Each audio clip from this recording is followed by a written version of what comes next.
Bonjour et shalom chez vous.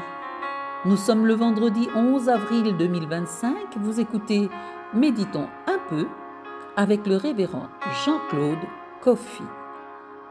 La très édifiante série Le dessein de Dieu se poursuit et l'homme de Dieu nous conduit aujourd'hui dans la 9e partie du sous-thème Le dessein de Dieu à la lumière des commencements majeurs. Deux références bibliques à l'ouverture de cette méditation, Ésaïe 46, 11 et Ésaïe 55, 11. Dans Ésaïe 46, 11, il est écrit « C'est moi qui appelle de l'Orient un oiseau de proie, d'une terre lointaine un homme pour accomplir mes desseins. Je l'ai dit et je le réaliserai, je l'ai conçu et je l'exécuterai. » Dans Ésaïe 55, 11, il est écrit « Ainsi en est-il de ma parole qui sort de ma bouche. Elle ne retourne point à moi sans effet, sans avoir exécuté ma volonté et accompli mes desseins. »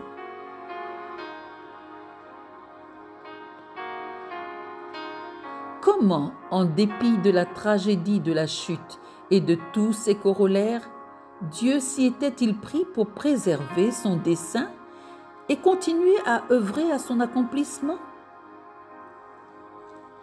Il nous faut, pour répondre à cette question avec justesse, partir d'un postulat qui n'est pas nécessaire de démontrer, tant son évidence est incontestable. Ce postulat s'articule autour de l'omniscience, de l'omnipotence et de l'omniprésence de Dieu, ce qui veut dire que Dieu a une connaissance parfaite et infaillible de toutes choses. Il connaît parfaitement le passé, le présent et l'avenir. En fait, hier, aujourd'hui et demain ne sont pas un mystère pour Dieu.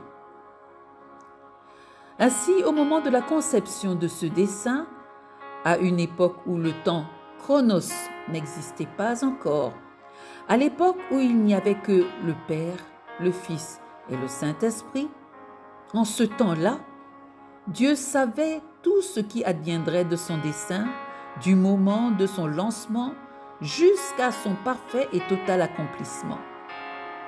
Ajoutons à cela le fait que Dieu peut faire tout ce qu'il planifie de faire.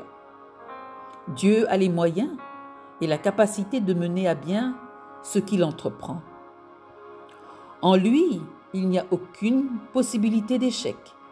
Aussi mérite-t-il que nous lui fassions entièrement confiance. Dieu achève et parachève tout ce qu'il initie. Il est hors de question qu'il échoue. Dans Jérémie 1, verset 12, il est écrit « Et l'Éternel me dit, tu as bien vu, car je veille sur ma parole pour l'exécuter. » Jérémie 1, 12.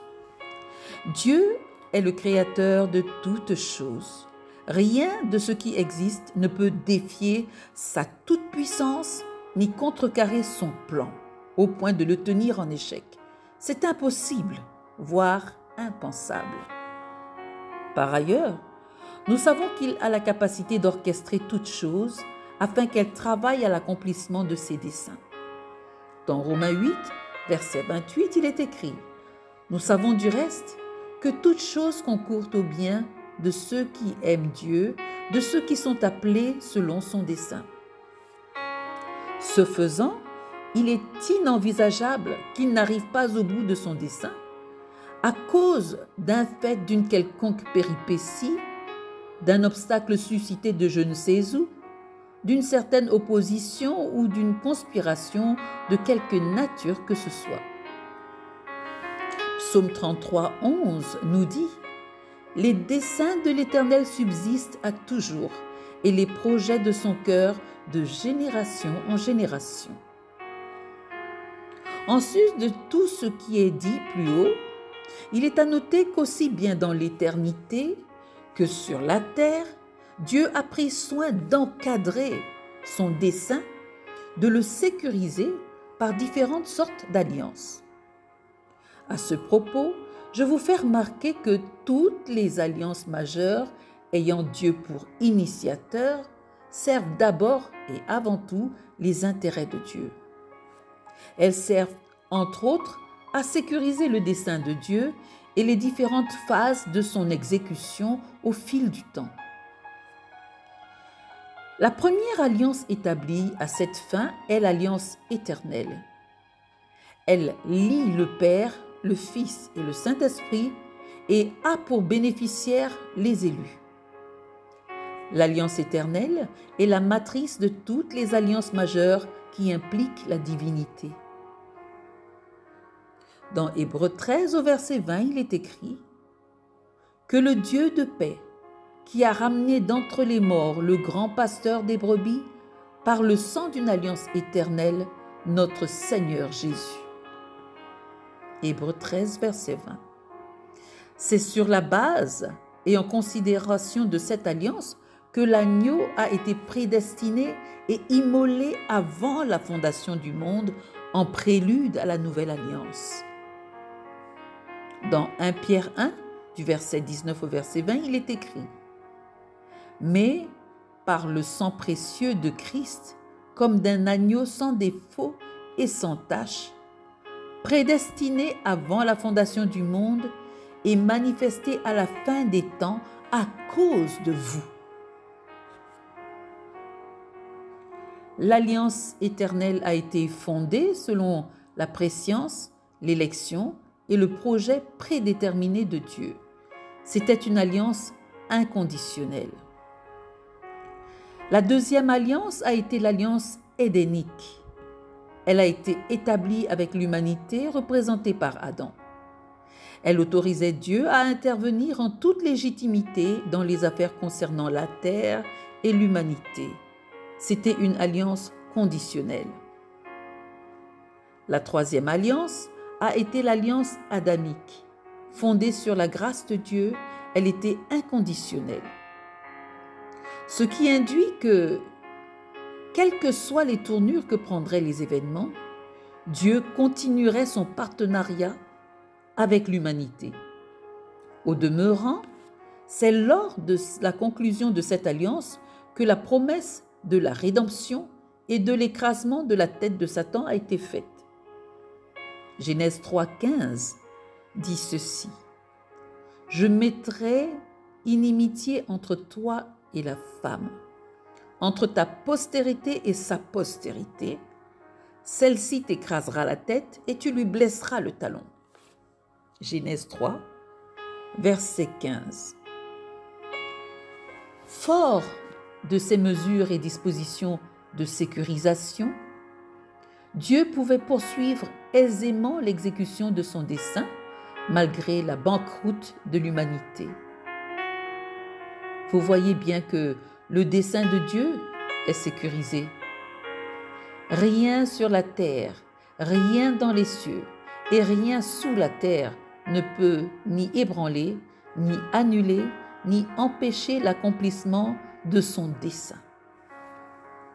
Allons et annonçons que ce que Dieu a planifié, projeté et arrêté depuis l'éternité passée s'accomplira certainement. La semaine prochaine, nous verrons comment, malgré la chute, Dieu a persévéré dans l'exécution de son dessein. À retenir, en considération de l'omnipotence, de l'omniscience et de l'omniprésence de Dieu, il est hors de question qu'il échoue dans ce qu'il a entrepris de faire.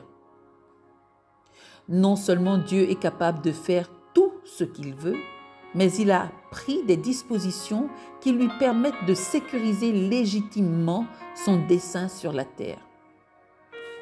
Les dispositions de préservation et de sauvegarde du dessein de Dieu sont les différentes alliances qu'il a établies au fil de l'histoire. 3 de ces alliances sont l'alliance éternelle, l'alliance édénique et l'alliance adamique. En attendant le développement de ce qui a été promis pour la semaine prochaine, je souhaite à chacun et à chacune une magnifique fin de semaine avec le Dieu qui surpasse nos attentes selon Éphésiens 3, 20. Signé votre serviteur Jean-Claude Coffy, ce vendredi 11 avril 2025.